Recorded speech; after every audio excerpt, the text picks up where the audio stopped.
मन में जे तोहारा सहबहर रहिए राजा जी।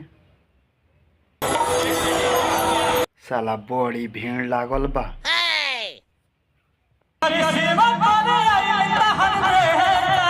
दादा होई के हो?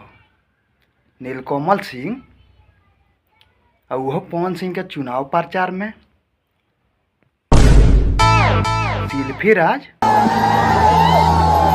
शिल्पी राज के बहिन। तो का हाल बा भाई लोग? हम बतावे वाला बानी कि पवन सिंह के चुनाव प्रचार में के पुगल बा और भोजपुरी के हर कलाकार लोग पुगल बा। तो अगर जाने के बाद तोहरा लोग के पहुँचल बा या केकरा केकरा के नइखे पूछल गईल तो ये वीडियो में पूरा जानकारी मिली।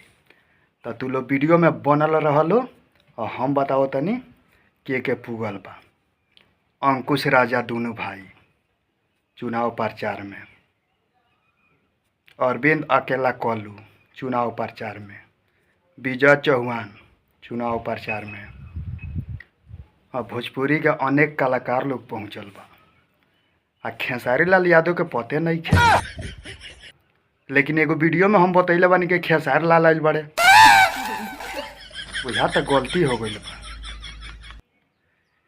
लेकिन खेसारी लाल कहले बने ई बात कि जब पवन भैया बोलई हैं तो हम चुनाव प्रचार में जाए। तो पता ना काहे नखन गईल। आई सब लोग पुगल बा जहिया नॉमिनेशन डलाइल बा तहिया। तो तोहरा लोग के और बहुत केहू पहुँचल बा, सब लोग के नाम पता लग जाई और आगे